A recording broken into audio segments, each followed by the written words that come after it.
نحمده ونصلی علی رسولہ الکریم اما بعد فاعوذ باللہ من الشیطان الرجیم بسم اللہ الرحمن الرحیم ولا تقولوا لمن يقتل فی سبیل اللہ اموات بل احیاء ولکن لا تشعرون صدق اللہ مولانا العظیم۔ حضرات سامعین،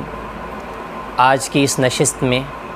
عقیدہ حیات النبی صلی اللہ علیہ وسلم اور اس پر قرآنی آیات اور دلائل جو ہیں آپ کے سامنے پیش کیے جائیں گے۔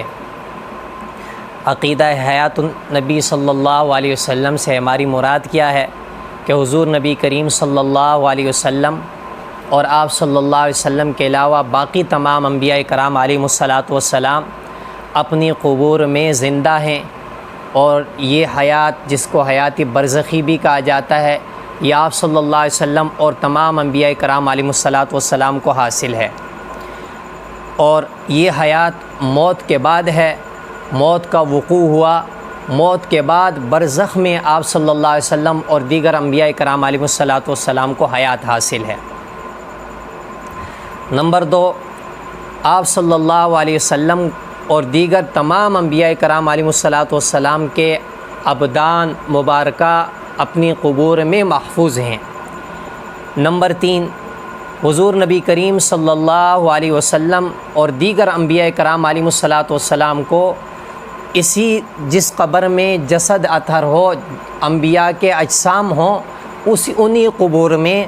انبیاء کرام علیہم الصلاۃ والسلام کو حیات حاصل ہے اور روح کے تعلق سے حاصل ہے۔ اور نمبر 4، اسی روح کے تعلق کی وجہ سے انبیاء کرام علیہم الصلاۃ والسلام نماز پڑھتے ہیں، اور آپ صلی اللہ علیہ وسلم کے روضہ اقدس پر جو جا کر درود و سلام پڑھتا ہے تو حضور نبی کریم صلی اللہ علیہ وسلم خود سماعت فرماتے ہیں، اور بعض روایت میں ہے کہ جواب بھی عنایت فرماتے ہیں، اور دور سے جو سلام پڑھتا ہے تو فرشتے اللہ نے مقرر کیے ہیں، وہ فرشتے امتی کا سلام آپ صلی اللہ علیہ وسلم کی خدمت اقدس میں پیش کرتے ہیں۔ اسی حیات کو مختلف ناموں کے ساتھ علماء کرام تعبیر فرماتے ہیں۔ نمبر 1، حیاتی دنیاوی یا حیاتی جسمانی، جس کا مطلب ہے کہ دنیاوی جسم، اسی جو دنیا والا جسم ہے اس میں انبیاء کرام علیہم الصلاۃ والسلام اور حضور نبی کریم صلی اللہ علیہ وسلم کو حیات حاصل ہے۔ نمبر 2، حیاتی حسی، کہ قبر کے احوال یہی دنیا والا جسم جو ہے یہ محسوس کرتا ہے۔ نمبر 3، حیاتی روحانی، کہ قبر کے احوال جو ہیں وہ اصالتاً روح پر آتے ہیں نہ کہ جسم پر۔ نمبر 4، حیاتی برزخی، موت سے لے کر قیامت کے دن دوبارہ اٹھانے تک جتنا زمانہ ہے یہ برزخ کا زمانہ ہے۔ اس برزخ کے زمانے میں جتنے انبیاء کرام علیہم الصلاۃ والسلام اپنی قبور منورہ اور مطہرہ میں ہیں، وہ اپنی قبور ہی میں زندہ ہیں، جس کو علماء کرام تعبیر فرماتے ہیں کہ حیات برزخی میں ہماری جو مراد ہے وہ علاقہ ظرفیت کا ہے، نوعیت کا نہیں ہے۔ تو یہ عقیدہ حیات انبیاء صلی اللہ علیہ وسلم کی تفصیل تھی، میں نے آپ حضرات کے سامنے ذکر فرما دی۔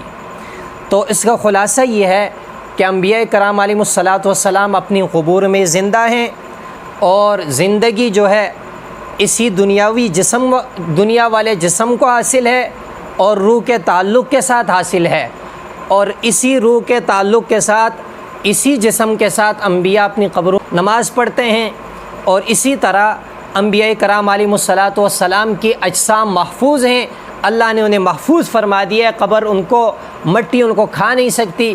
اور آپ صلی اللہ علیہ وسلم پر درود جو پڑھا جائے، آپ صلی اللہ علیہ وسلم روضہ مبارک کے قریب والا درود و سلام سماعت فرماتے ہیں، سنتے ہیں۔ تو یہ ہمارا نظریہ ہے۔ اس پر میں بڑے اختصار کے ساتھ قرآنی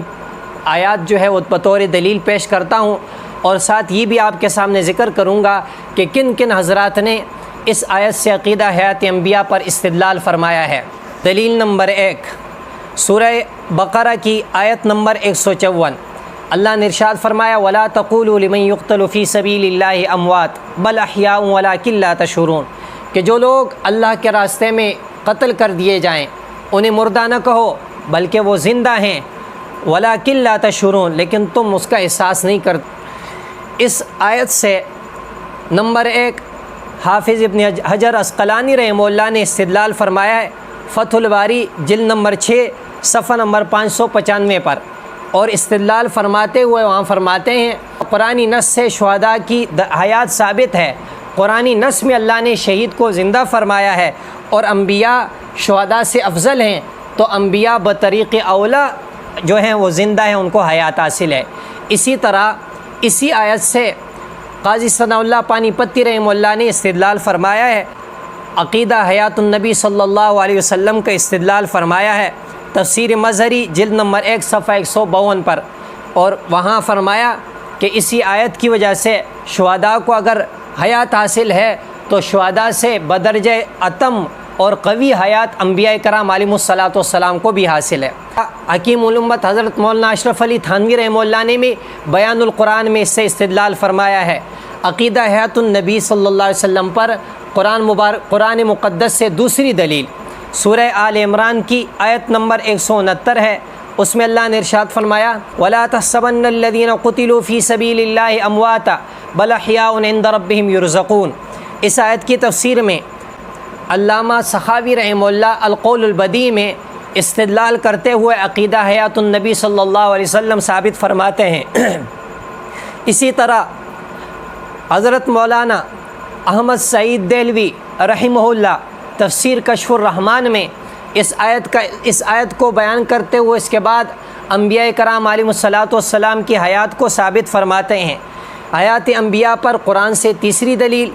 اللہ جل شانہ کا ارشاد ہے، سورہ انفال کی آیت نمبر 33 پر اللہ جل شانہ ارشاد فرماتے ہیں وما کان اللہ لیعذبہم وانت فیہم وما کان اللہ معذبہم وہم یستغفرون۔ اس آیت کے ذیل میں تفسیر معرف القرآن مفتی شفیع رحمہ اللہ فرماتے ہیں حضور نبی کریم صلی اللہ علیہ وسلم کو حیات حاصل ہے، آپ صلی اللہ علیہ وسلم کی قیامت تک رسالت چلے گی اور قیامت تک آپ کی حیات بھی ہے، آپ زندہ بھی ہیں، موت کے بعد کی زندگی آپ کی برحق ہے۔ اس آیت سے حضرت مولانا مفتی شفیع عثمانی صاحب رحمہ اللہ نے استدلال فرمایا ہے۔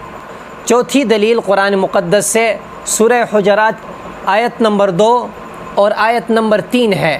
ان دو آیتوں میں اللہ جل شانہ نے جو اصول اور جو آداب ارشاد فرمائے ہیں، ان اصول اور آداب کی روشنی میں حضرت مولانا مالک کاندیلوی رحمہ اللہ جو جامعہ اشرفیہ لاہور کے شیخ الحدیث ہیں، انہوں نے اپنے والد ماجد حضرت ادریس کاندیلوی رحمہ اللہ کی تفسیر معرف القرآن کا تکملہ لکھا، اس میں وہ فرماتے ہیں حضور نبی کریم صلی اللہ علیہ وسلم اپنی قبر مبارک میں حی یعنی زندہ ہیں۔